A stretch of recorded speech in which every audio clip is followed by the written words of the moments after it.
नमस्कार, मी प्रिया काळे. तरुण भारतच्या न्यूज बुलेटिनमध्ये आपल्या सर्वांचं स्वागत. आता पाहूया ठळक घडामोडी.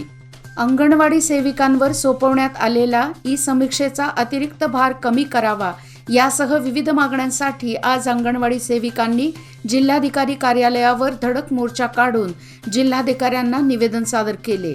ई-समीक्षेविरोधात आज संपूर्ण कर्नाटकमधील अंगणवाडी सेविकांनी संप पुकारला आहे. मोर्चा जिल्हाधिकारी कार्यालयासमोर पोहोचल्यानंतर या ठिकाणी ठिय्या आंदोलन करण्यात आले.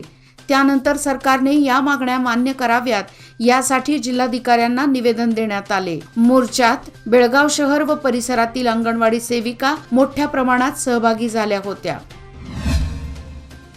महापालिकेच्या आयुक्तपदी अशोक दुडगुंटी यांची नियुक्ती करण्यात आली आहे. त्यांनी मंगळवारी आयुक्तपदाची सूत्रे स्वीकारली आहेत. यावेळी त्यांना नगरसेवकांनी शुभेच्छा दिल्या. याचबरोबर महापालिकेतील अधिकारी व कर्मचाऱ्यांनी त्यांचे स्वागत केले. अशोक दुडगुंटी यांनी अप्पर जिल्हाधिकारी म्हणून गेल्या 2 वर्षापासून काम पाहिले होते. त्यापूर्वी महापालिकेमध्ये आयुक्त म्हणून सेवा बजावली होती. आता पुन्हा त्यांची वर्णी महानगरपालिकेच्या आयुक्तपदी लागली आहे. त्यांनी आयुक्तपदाची सूत्रे स्वीकारली असून शहराचा कारभार पाहणार आहेत.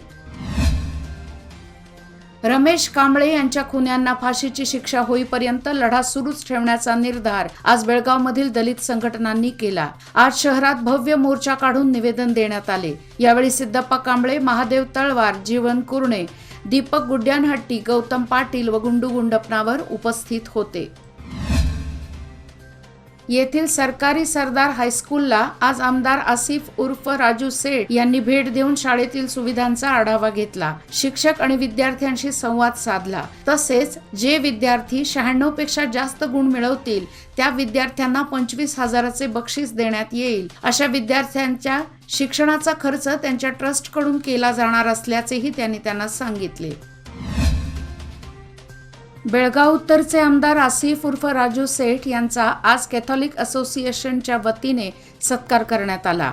यावेळी राजू सेठ यांनी असोसिएशनच्या सदस्यांचे आभार व्यक्त केले. तसेच नागरिकांच्या तक्रारी जाणून घेतल्या आणि त्या लवकरच सोडवण्याचे आश्वासन दिले. टिळकवाडी येथील आर्यन फन स्कूलच्या वतीने आषाढी एकादशी निमित्त ग्रंथदिंडी काढण्यात आली.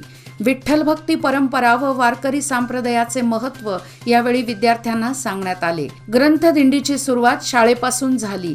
गोगटे कॉलेज, आरपीडी कॉलेज परिसरात ही दिंडी काढण्यात आली.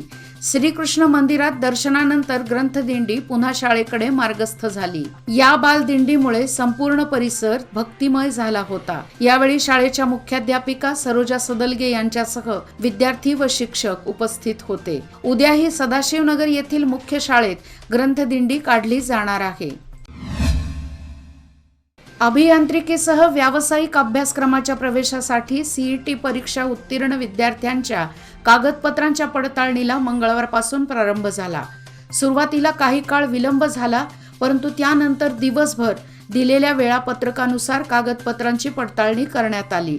सदाशिवनगर येथील शहर गट शिक्षणाधिकारी कार्यालयात कागदपत्रांच्या पडताळणीसाठी विद्यार्थी व पालकांची गर्दी झाली होती. कडधान्य, डाळी पाठोपाठ भाजीपाल्यांच्या दरात देखील वाढ झाली असून 40 रुपये असणारा टोमॅटो 60 रुपये किलो झाला आहे. त्याबरोबर भेंडी वगळता इतर भाज्या प्रति किलो 60 रुपयांच्या पुढे गेल्या आहेत. त्यामुळे सर्वसामान्यांना जगणे कठीण होऊन बसले आहे.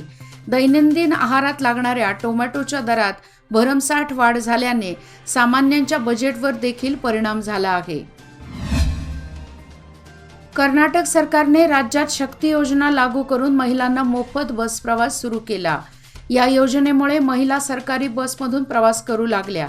याची धास्ती आता ट्रॅव्हल्स चालकांनी घेतली असून तिकीट दरात कपात करण्यात आली आहे. एरवी सण उत्सवाच्या काळात भरमसाठ तिकीट दर लादणाऱ्या ट्रॅव्हल्स चालकांना आता अत्यंत माफक दरात सेवा सुरू करण्याची वेळ आली आहे.